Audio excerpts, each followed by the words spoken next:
성은과 영적 통찰로 유명한 성자인 파드레 피오는 오늘날까지 전 세계 사람들의 관심과 우려를 불러일으키는 소름 끼치는 예언을 남겼습니다. 그런데 여러분은 파드레 피오가 2025년에 대해 예견한 내용을 믿을 수 있을까요? 왜 이 예언이 가장 충격적인 것으로 여겨질까요? 이번 영상에서 우리는 이 불길한 예언의 깊은 의미를 탐구할 것입니다. 하지만 먼저 신비로운 인물인 파드레 피오의 삶을 자세히 살펴보겠습니다. 1887년 5월 25일 이탈리아의 작은 마을 피에트렐치나에서 태어난 그는 프란체스코 포르조네라는 이름으로 시작해 성인으로 거듭났습니다. 파드레 피오는 깊이 신앙심이 강한 농민 가정에서 성장하며 어린 시절부터 하나님께 자신의 삶을 헌신하려는 강한 소명을 느꼈습니다. 그의 가족은 매일 미사에 참석하고 밤마다 묵주기도를 드리며 금식을 지키는 독실한 신앙생활을 했습니다. 비록 부모는 문맹이었지만 자녀들에게 성경 이야기를 들려주며 신앙심을 심어주었습니다. 또한 가족은 성인의 축일을 기념하며 지역사회의 중요한 행사를 함께 했습니다. 어린 시절 프란체스코는 6살 때 심한 위염, 10살 때 장티푸스와 같은 건강 문제를 겪었습니다. 그럼에도 불구하고 그는 이른 시기부터 천상의 환상과 영적 황홀경을 경험했습니다. 10살 때 그는 가족 농장에서 양떼를 돌보는 일을 시작하며 이를 통해 노동과 헌신의 가치를 배우게 되었습니다. 15살이 되었을 때 시골 지역에서 기부금을 모으던 카푸친 수도회의 수도사가 프란체스코에게 수도회에 들어갈 영감을 주었습니다. 카푸친 수도회에 입회하기 위해 프란체스코는 더 나은 교육을 받아야 했습니다. 그의 아버지는 미국으로 건너가 일하며 프란체스코의 개인 교습을 지원했습니다. 학업을 마친 후 그는 1903년 1월 6일 모르코네의 카푸친 수도회 신학교에 입학했습니다. 이때 그는 프란체스코 수도복을 입고 교황성 비오 5세를 기리며 파드레 피오라 아는 이름을 받았습니다. 파드레 피오는 대부분의 수도 생활을 산 조반니 로톤도의 수도원에서 보냈습니다. 1918년 그는 그리스도의 상처를 닮은 성은을 받으며 큰 주목을 받았습니다. 바티칸은 이 현상에 대해 여러 차례 조사를 진행했지만 임시적인 제재에도 불구하고 그의 성덕과 기적으로 인해 명성은 계속해서 높아졌습니다. 파드레 피오의 신앙과 치유의 여정은 단순한 종교적 헌신의 이야기가 아니라 개인적인 역경을 극복하고 깊은 영적 경험을 통해 수많은 사람들의 삶에 깊은 영향을 미친 이야기입니다. 평생 동안 심각한 건강 문제와 싸우면서도 파드레 피오는 17살에 움브리아의 산 프란체스코 수도원에 들어가면서 사제의 길을 걷기 시작했습니다. 학업 기간 동안 그는 식욕 감퇴, 불면증, 극도의 피로, 편두통, 잦은 구토 등의 여러 질병에 시달렸고 주로 우유와 치즈로 제한된 식단을 유지해야 했습니다. 그럼에도 불구하고 이 시기는 신비한 현상이 시작된 시기로 종교적 추종자들과 역사학자들 사이에서 주목받고 있습니다. 기도 중 그는 종종 외부 세계와 단절된 듯한 무아지경이나 황홀경 상태에 빠지며 심지어 공중에 떠있는 모습이 목격되기도 했습니다. 건강을 개선하기 위해 1905년 산악수도원으로 보내졌지만 상태는 나아지지 않았습니다. 1907년에 그는 엄숙한 서약을 했고 3년 후 베네벤토 대성당에서 파올로 스키노시 대주교에 의해 사제 서품을 받았습니다. 연약한 건강에도 불구하고 그는 영적 여정을 계속하며 영적 지도자들에게 신비로운 편지를 쓰기 시작했습니다. 1916년까지 건강이 완전히 회복되지는 않았지만 그는 산 조반니 로톤도의 은총에 성모 수도원 공동체 생활로 돌아가 이후 군복무 기간을 제외하고 생애 대부분을 그곳에서 보냈습니다. 이곳에서 그의 영적 삶은 더욱 깊어졌으며 그는 묵주기도, 정기적인 고백, 묵상, 자기 성찰의 중요성을 강조했습니다. 그의 유명한 문구인 기도하고 희망을 갖고 걱정하지 마십시오 는 그의 영적 및 일상적 도전에 대한 접근 방식을 잘 보여줍니다. 1918년 그가 성언을 보이기 시작한 후 그의 성인의 명성은 크게 증가했고, 이는 그의 삶에 대한 관심을 더욱 고조시켰습니다. 많은 사람들이 그의 영적 은사를 목격하고 지도와 고백을 받기 위해 그를 찾았습니다. 그의 기적적인 능력에는 치유, 예언, 이중 현존, 심지어 공중부양까지 포함된 것으로 전해집니다. 제1차 세계대전 이후 많은 사람들이 삶을 재건하는 과정에서 파드레 피오의 존재와 말씀에서 위로와 희망을 찾았습니다. 그는 전 세계에서 많은 추종자들에게 주간 고백, 매일 성체 성사, 그리고 영적 지도를 권장하며 그들의 영적 지도자가 되었습니다. 1968년 9월 23일 파드레 피오는 마지막 고백을 하고 프란치스코 수도회의 서약을 새롭게 갱신했습니다. 묵주를 손에 쥐고 예수님과 마리아의 이름을 반복하며 기도를 했지만 그의 목소리는 기도를 완전히 마치기에는 너무 약했습니다. 약 2시 30분쯤 그는 산 조반니 로톤드에 있는 은총의 성모수도원에 자신의 방에서 평화롭게 세상을 떠났습니다. 그의 죽음 직전 파드레 피오와 가까운 사람들은 그의 몸에 50년 동안 나타났던 성은이 기적적으로 사라졌다는 것을 목격했습니다. 사망 후 그의 시신을 검사한 의사는 성은의 흔적이 전혀 없다는 것을 확인했습니다. 이는 그가 살아온 비범한 삶에 대한 마지막 증거였습니다. 파드레 피오의 시신은 관에 안치되어 수도원 교회에 놓였고, 멀리서 찾아온 수천 명의 순례자들이 그의 마지막 경의를 표할 수 있었습니다. 그의 유산 중 가장 논란이 되는 부분 중 하나는 3일의 어둠 예언으로 성은을 지닌 이탈리아에 존경받는 사제이자 깊은 영적 통찰로 유명한 파드레 피오와 자주 연관됩니다. 파드레 피오는 수많은 신비적 현상과 예언과 관련이 있습니다. 그 중에서도 3일의 어둠 예언은 가장 불길하면서도 매혹적인 예언 중 하나로 주목받고 있습니다. 이 예언은 논란과 회의에 쌓여 있으며 특히 파드레 피오와의 관련성에 대해 의문이 제기되고 있습니다. 그러나 여전히 중요한 관찰이 하나 남아있고 해결되지 않은 질문이 있습니다. 2025년에 파드레 피오의 3일의 어둠 예언이 실현될 것인가? 예언에 따르면 3일의 어둠은 전 세계를 삼키는 3가지 낮과 밤의 끔찍한 어둠의 시기가 될 것입니다. 이 어둠은 너무 깊어서 오직 축복받은 밀랍초에서 나오는 빛만이 유일한 빛이 될 것이라고 합니다. 이 기간 동안 많은 재앙이 일어날 것이며 악마들이 나타나고 교회의 적들은 멸망할 것이라고 예언되었습니다. 이 예언은 특히 일부 가톨릭 공동체 내에서 많은 관심과 호기심을 불러일으켰지만 교회는 공식적으로 3일의 어둠을 교리로 인정하지 않았습니다. 이는 정립된 종교적 가르침보다는 대중적인 종말론적 논의의 주제로 남아 있습니다. 이 예언의 극적인 성격과 회개를 촉구하는 메시지는 최후의 심판을 준비하고 은혜의 상태를 유지하는 것의 중요성을 강조하는 기독교 종말론의 전통적인 주제와 일치합니다.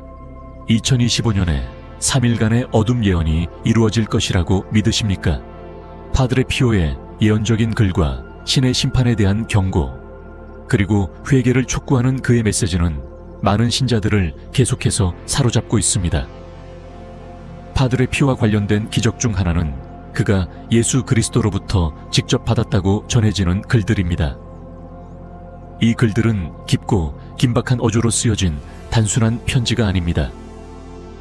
이는 인류에게 회개하고 다가오는 시련에 대비하여 영적으로 깨어 있을 것을 촉구하는 신의 경고로 여겨집니다.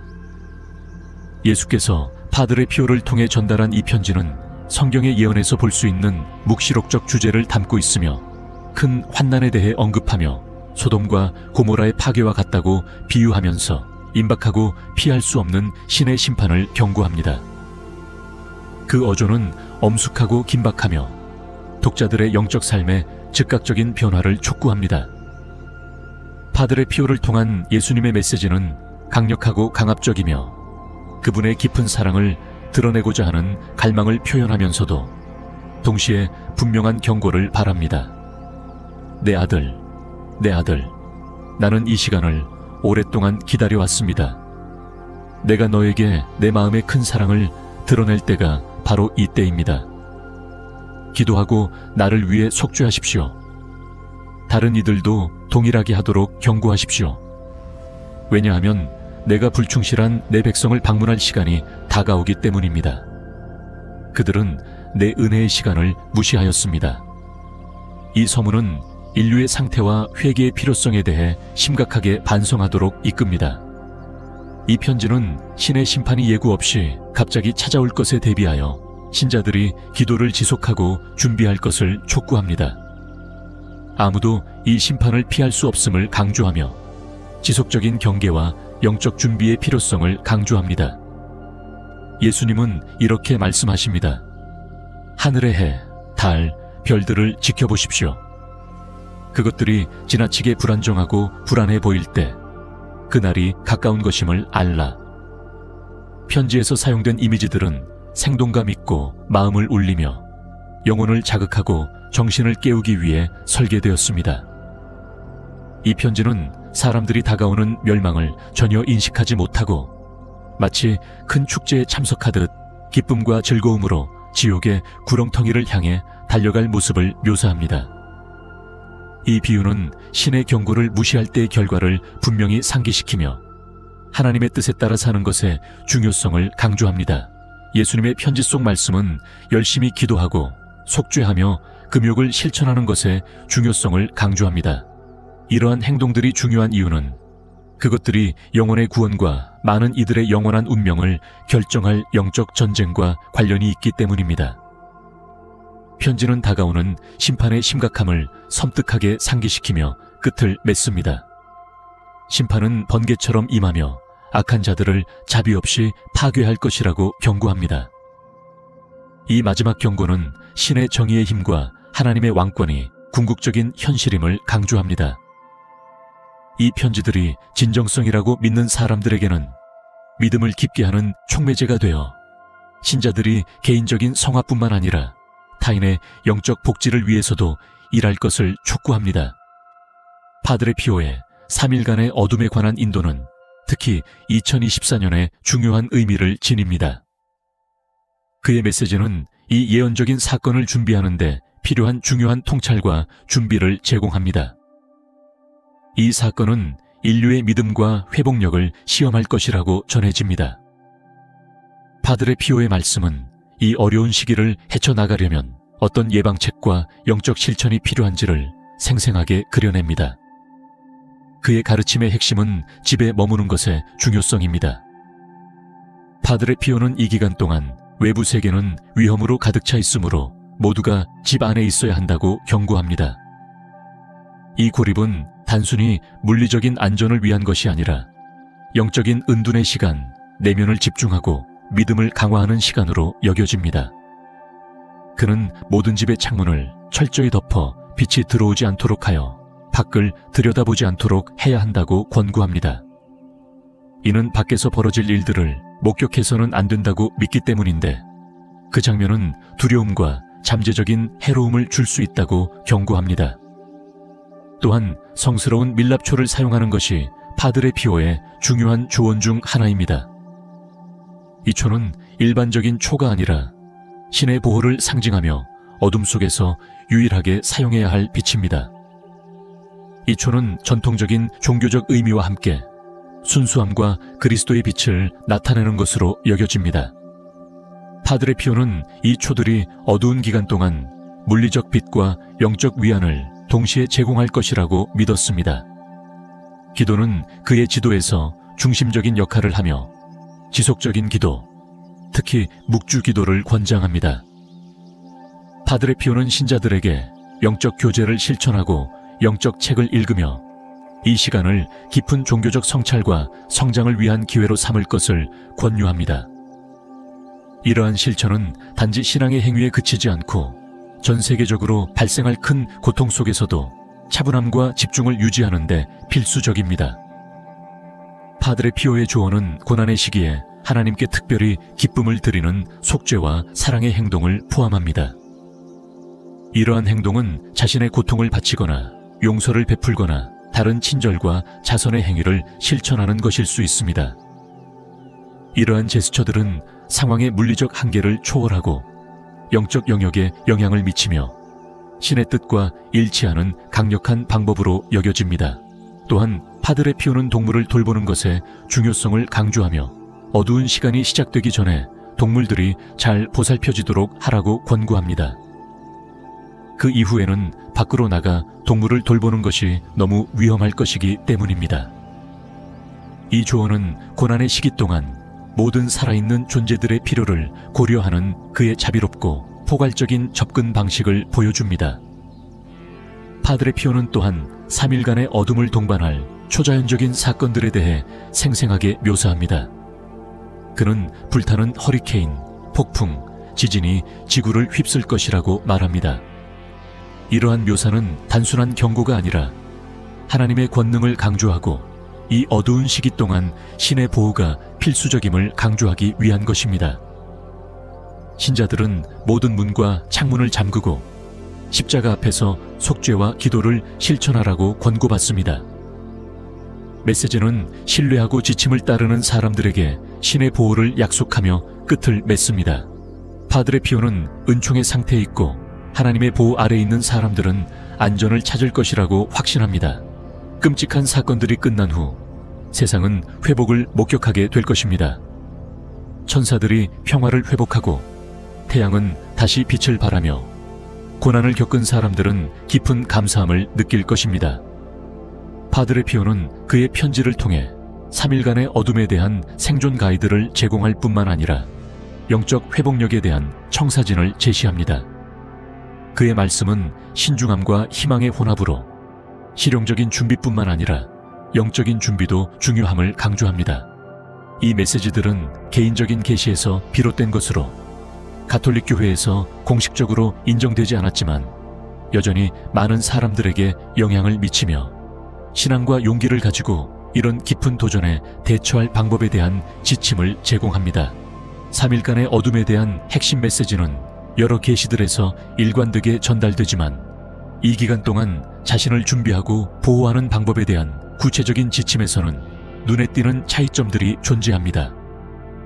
이러한 차이점들은 수세기 동안 받은 성인들과 신비주의자들의 개인적인 계시, 특히 파드레 피오, 캐서린 에메릭 등을 통해 전해진 내용을 반영합니다. 3일간의 어둠에 관한 한 가지 주요 차이점은 어둠의 시점입니다. 일부 자료는 3일간의 어둠이 특별히 목요일, 금요일, 토요일에 발생할 것이라고 제안하며 이는 예수님의 순환, 죽음, 부활을 기념하는 기독교의 성삼일, 성산리과 일치하여 상징적인 의미를 지닌 시기입니다. 또 다른 차이점은 성물의 사용에 관한 것입니다. 모든 버전은 어둠 속에서 유일한 빛의 원천으로 축성된 초의 중요성을 강조하지만 일부 계시에서는 성수와 같은 추가적인 성물을 추천하기도 합니다. 성수는 어두운 날 동안 악한 세력에 대한 보호장치로 제한됩니다. 축성된 초에 관한 세부 사항도 차이를 보입니다. 이러한 초는 대개 밀랍으로 만들어지고 가톨릭 신부에 의해 축성되어야 한다고 널리 믿어집니다. 그러나 일부는 신을 믿지 않는 사람들의 집에서는 이 초가 켜지지 않을 것이라고 믿으며 이는 신앙의 시험으로 여겨집니다. 기도는 모든 계시에서 중심적인 추천사항으로 묵주 기도와 영적 교제의 행위가 자주 언급됩니다. 또한 일부 자료에서는 영적 책을 읽고 특정한 속죄 행위를 실천하여 신성한 공간을 유지하고 고난의 시간 동안 집중할 것을 권장합니다. 3일간의 어둠 동안 동물을 돌보는 방법에 대한 지침도 계시마다 다릅니다. 일부 신비주의자는 어둠이 시작되기 전에 동물에게 충분한 음식과 물을 제공해야 한다고 조언하며 이러한 어려운 시기 동안 하나님의 모든 창조물을 돌보는 것이 중요하다고 강조합니다. 마지막으로 예언의 특정 버전에서는 어둠이 시작되기 전에 나타날 징후들에 대해 언급합니다. 이러한 징후는 이상하게 추운 밤과 태양, 달, 별과 같은 자연현상의 혼란을 포함합니다. 이러한 징후를 인식하는 것은 예언된 사건이 임박했음을 확인하는 데 중요하며 신자들에게 준비하라는 마지막 경고로 여겨집니다. 이 예언을 믿으시나요? 댓글로 여러분의 생각을 나눠주세요. 영상이 마음에 드셨다면 좋아요를 눌러주세요. 더 많은 영상을 보고 싶다면 화면에서 하나를 클릭하거나 채널을 확인해 보세요. 시청해 주셔서 감사합니다. 다음에 또 만나요. 최근 프랑스에서 열린 올림픽 프레젠테이션에서 이례적인 장면이 있었습니다. 물론 여러 요소들이 있었지만 가장 주목할 만한 것 중 하나는 얼굴이 없는 기수가 탄 흰 말의 등장입니다. 이것은 의심과 질문을 불러일으켰습니다. 이들이 세상에 보여주고자 하는 것은 무엇일까요? 이 사건 뒤에 숨겨진 의미는 무엇일까요? 흰 말과 그 기수가 적그리스도를 상징하며 그의 등장을 경고하는 것일까요? 이것이 더 큰 사건의 전조일까요? 이 영상에서 이를 밝힐 것입니다. 저는 이것이 단순한 우연이 아니라 성경의 빛 아래서 앞으로 다가올 일들을 알리고 영적인 분별력을 가질 수 있도록 숨겨진 것들을 드러내고자 합니다. 날마다 세계의 사건들은 성경 예언의 성취를 반영하는 듯합니다. 이는 최근 프랑스에서 열린 올림픽 개막식에서 더욱 드러났습니다. 그곳에서는 올림픽의 맥락과는 동떨어진 행위와 도발적인 요소들이 포함되었으며 흰 말을 타고 검은 옷을 입은 얼굴 없는 인물의 등장도 그중 하나였습니다. 일부 사람들은 이 장면이 세상의 메시지를 전하기 위한 중요한 순간이라고 해석하며 성경 예언의 빛에서 분석할 만한 숨겨진 상징적 의미가 있다고 보고 있습니다. 이러한 대규모 이벤트는 보통 개최국의 문화와 가치를 전 세계에 보여주기 위해 고안되며 역사와 국가 정체성을 반영하는 상징적 요소들을 사용합니다. 프랑스의 경우 풍부한 문화적, 역사적 유산을 지닌 국가로서 개막식이 인상적이고 의미 있는 공연이 되기를 원했습니다. 그러나 얼굴 없는 검은 옷의 인물이 탄 흰 말의 등장은 전형적인 묘사에서 벗어나 다른 의미가 숨어 있음을 시사했습니다. 흰 말은 역사와 다양한 문화에서 강력한 상징으로 여겨졌습니다. 예를 들어 그리스 신화에서 흰 말은 신들과 관련이 있으며 신성한 존재로 여겨졌습니다. 고대에는 흰 말이 군대의 지도자에게만 허락되었으며 승리를 거둔 후 개선 행진의 일환으로 집으로 돌아올 때 흰 말을 타고 입장했습니다. 그러나 승리하지 못할 경우 흰 말을 타지 않았습니다. 중세시대에는 흰 말이 기사들의 귀족성, 순수성, 영웅성을 나타내기도 했습니다. 그러나 성경에서의 흰 말의 의미는 다른 함축을 지니고 있습니다. 요한계시록 6장 1절과 2절을 읽어봅시다. 내가 보매 어린 양이 7봉인 중 하나를 떼실 때에 내가 네 생물 중 하나가 우루에 같은 소리로 말하되 오라 하더라. 이에 내가 보니 흰 말이 있고 그 위에 탄 자가 활을 가졌으며 그에게 면류관이 주어졌으니 나가서 이기고 또 이기려고 하더라. 여기서 요한은 그리스도께서 봉인을 여시는 모습을 지켜보도록 초대받습니다. 이 사건은 교회의 휴거 이후에 일어나는 중요한 일련의 사건들의 시작을 알립니다. 이 환상에서 요한은 흰 말이 등장하는 장면을 봅니다. 앞서 언급했듯이 고대에는 전쟁과 승리의 맥락에서 권위는 있는 인물이나 군 지도자들이 자주 흰 말을 타곤 했습니다. 흰 말은 순수와 고결함의 상징일 뿐 아니라 승리와 힘을 의미했습니다. 다음은 역사적, 맥락적 예시들입니다. 고대 로마에서 흰 말은 위대함, 권력, 승리의 상징으로서 장군들과 황제들이 여러 행사에서 사용하였습니다. 트리움푸스라고 불리는 승리 행렬 동안에 승리한 장군들은 흰 말을 타고 등장하여 그들의 군사적 성공과 행사의 장엄함을 강조했습니다. 이 행렬은 승리를 기념하는 화려한 축제로 흰 말은 장군의 중요성과 그의 업적을 강조했습니다. 마찬가지로 로마의 황제들도 다양한 의식과 군사 행사에서 흰 말을 사용하여 그들의 권위와 승리를 나타냈습니다.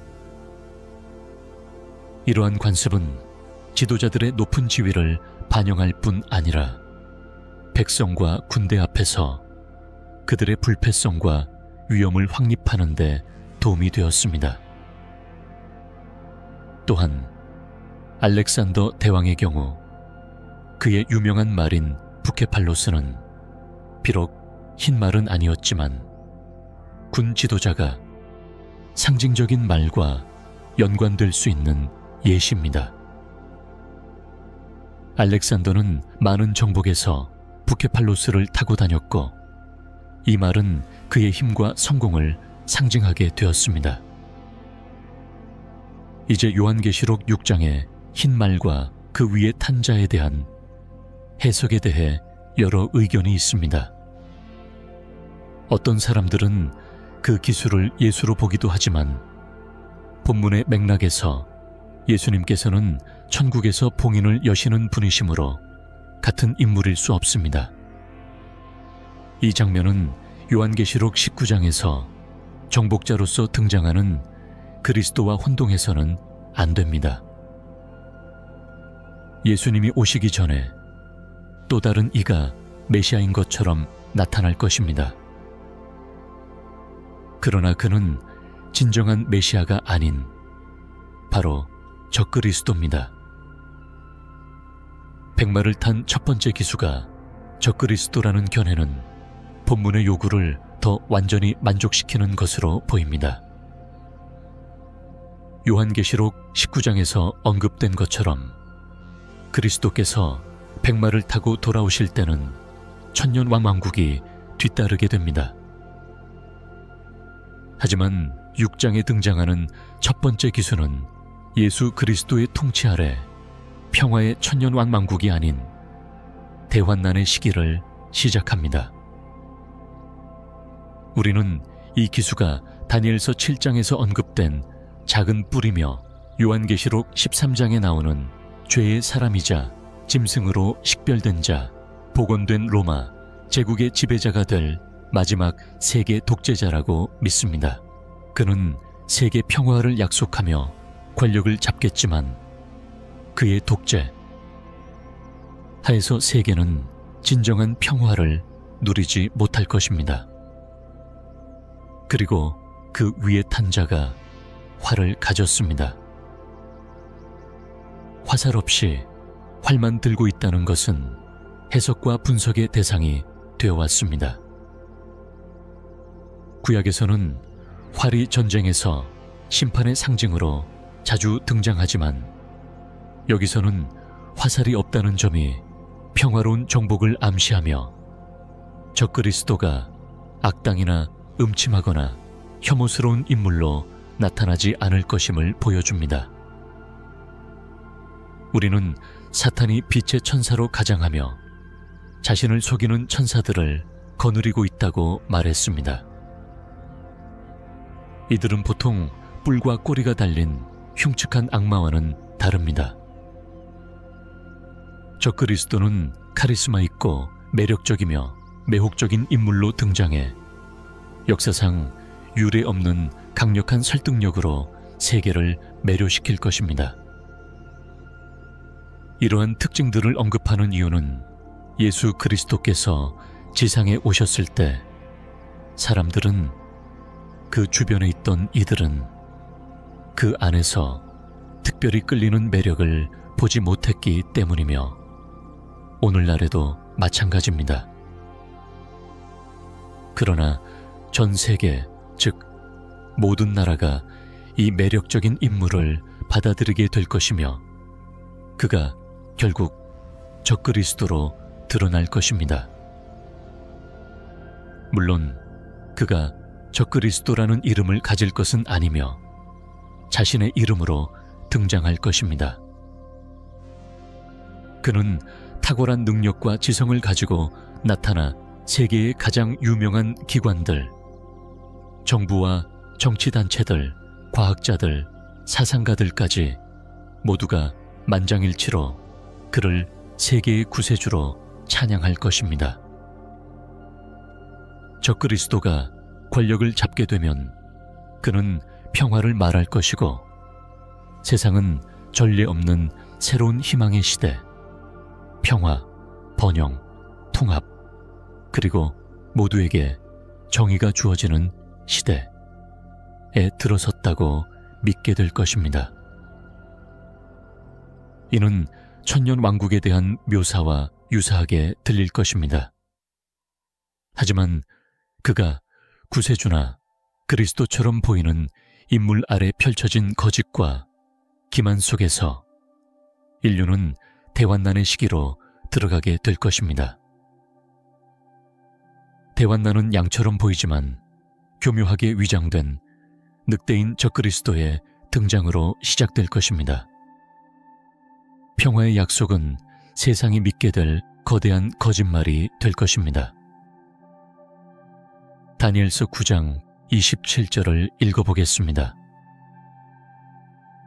그가 많은 사람들과 더불어 한 이레 동안 언약을 굳게 맺으리니 그 이레의 중간에 그가 제사와 예물을 금지할 것이며 황폐케 하는 자가 가증한 것들과 함께 올 것이며 이는 그가 결말에 이르기까지 정해진 것을 황폐케 할 것이니라. 이 구절에서 다니엘은 70번째 이레에 대해 언급합니다. 이는 7년으로 구성됩니다. 다니엘에 따르면 이 7년의 시작은 유대인들과 한 통치자 간의 언약 체결로 특징 지어질 것입니다. 적그리스도가 이스라엘과 그 적대국들 간의 영토 분쟁에 관한 평화 조약을 협상할 것임이 분명합니다. 그러나 7년 중반, 즉 3년 반 후에 그는 이스라엘과의 언약을 깨뜨리고 자신이 신이라고 주장하며 예루살렘 성전을 장악하고 주님에 대한 예배를 금지하며 이스라엘을 황폐하게 만들 것입니다. 그의 통치는 나머지 3년 반 동안 계속될 것입니다. 데살로니가후서 2장 4절을 읽어보겠습니다. 그는 신이라고 불리거나 경배받는 모든 것 위에 스스로 높여 하나님의 성전에 앉아 자신을 하나님이라 드러냅니다. 적그리스도는 사탄의 사람으로서 로마 제국을 재편하고 결국 세계의 독재자가 될 것입니다. 그의 주장 중 하나는 자신이 하나님이라는 것입니다. 요한계시록 13장에서는 바다에서 올라오는 짐승, 즉 적그리스도가 서유럽 국가들을 재통합할 것이라고 언급하고 있습니다. 그가 그렇게 할 때 그는 자신이 마치 하나님인 것처럼 보일 것입니다. 세상은 그가 그리스도라고 믿게 될 것이며 그것이 큰 거짓말이 될 것입니다. 사랑하는 청취자 여러분, 하나님 밖에서 진정한 평화는 존재할 수 없다는 것을 이해하는 것이 중요합니다. 적그리스도는 악마의 창조물이기 때문에 오직 거짓 평화만을 제시할 수 있으며 진정한 평화는 죄 속에서 찾을 수 없습니다. 적그리스도가 평화의 모습을 제시할지라도 그것은 일시적이며 지속되지 않는 환상일 뿐입니다. 결국 그의 진정한 본성이 드러나면서 그가 제공한 평화가 피상적이고 일시적임을 밝히게 될 것입니다. 인간이 제공하는 평화는 적그리스도의 거짓 평화와 마찬가지로 실패할 것입니다. 오직 하나님께로부터 오는 진정한 평화만이 영원하며 어떤 고난 속에서도 변함없이 지속됩니다. 이제 이 성경적 분석 후 올림픽 경기에서 백마의 이미지로 무엇을 전달하려 하는지 성찰해 보는 것은 흥미롭습니다. 얼굴 없는 기수는 신비와 상징성을 더해줍니다. 얼굴이 없는 것은 익명성, 숨겨진 정체성, 심지어 초자연적 존재를 나타낼 수도 있습니다. 예술과 문학에서 얼굴 없는 인물들은 종종 알 수 없거나 위협적인 세력을 상징하며 임박한 위협이나 쉽게 식별되지 않는 힘을 나타내기도 합니다. 성경에서는 적그리스도를 언급하지만 그가 정확히 누구일지 우리는 알 수 없습니다. 그는 현대의 인물이 될 수도 있지만 대환난이 시작되기 전에는 권력에 나타나거나 자신의 정체를 드러낼 수 없습니다. 아마도 올림픽에서 얼굴 없는 기수를 등장시킨 이유가 여기에 있을 수 있습니다. 메시지를 전달하려 한다면 백마는 많은 사람들이 갈망하는 평화를 상징할 수 있습니다. 이는 모든 죄악과 집착을 묵인하는 지도자가 이끄는 평화로서 잠재적으로 적그리스도가 맡게 될 역할일 수 있습니다. 올림픽 경기의 맥락에서 얼굴 없는 기수는 우리 이해를 넘어서는 세력, 즉 배후에서 활동하며 미래의 사건들을 준비하는 힘을 나타내는 것일 수 있습니다. 이 해석은 무게가 있다고 할 수 있습니다. 사도 바울은 데살로니가후서 2장 7절에서 불법의 비밀이 이미 활동하였으나 지금은 그것을 막는 이가 있어 그가 물러날 때까지 막으리라 라고 말합니다. 여기서 불법의 비밀로는 역사 전반에 걸쳐 악의 세력이 숨어서 활동하며 죄의 사람의 반역을 준비시키는 것을 가리킵니다. 이는 불신자들을 속이고 일부 신자들이 진리를 떠나게 하여 타락한 교회에 나타난 거짓된 신앙을 수용하도록 만드는 기만적 과정입니다. 진정한 성경적 신앙과 신의 법에 반하는 정신이나 경향을 담고 있으며 모든 도덕적 억제에서 벗어나 죄악에 즐거움을 두는 것입니다. 주 예수님께서는 마태복음 13장에서 오늘날 세상의 상태를 드러내는 비유를 말씀하셨습니다. 이것은 천국의 신비로 세상과 교회의 현재 상태를 설명합니다. 하나님의 말씀이 세상의 밭에 뿌려지고 있지만 원수는 그 가운데 가라지를 뿌렸습니다. 가라지와 밀은 함께 자라며 이는 악과 반역이 점점 더 심각해질 것을 상징합니다. 그러나 성령님께서는 이 시대에 사탄이 무제한으로 활동하지 못하도록 막으실 것입니다. 성령님께서 떠나시는 날이 오면 마치 병의 마개가 빠지는 것처럼 세상에 악이 쏟아질 것입니다. 그렇다면 성령님은 언제 떠나실까요? 그분은 교회와 함께 떠나실 것입니다. 대환난 동안 성령님께서 세상에 계시지 않을까요? 아닙니다. 성령님께서는 오순절 이전과 구약시대에도 세상에 계셨지만 그때는 다른 사명을 가지고 계셨습니다. 교회가 휴거된 후 성령님은 다시 지구에서 악을 억제하지 않고 허용하는 이전의 사명을 제기하실 것입니다. 현재 성령님께서는 구속의 날까지 신자들을 인치시며 그날까지 우리를 주 예수님께 인도해 주십니다. 이러한 인침이 없다면 우리는 그날까지 인내하지 못할 것입니다. 이 인침이 완료되면 성령님은 다른 역할로 돌아오셔서 잠시 동안 악이 세상을 지배하도록 허용하실 것입니다. 여러분, 악이 세상을 지배하게 될 때 이 땅에 남아있고 싶지 않을 것입니다. 지금의 상황도 이미 심각한데 재앙이 사라졌을 때 펼쳐질 혼돈은 상상하기 어려울 것입니다.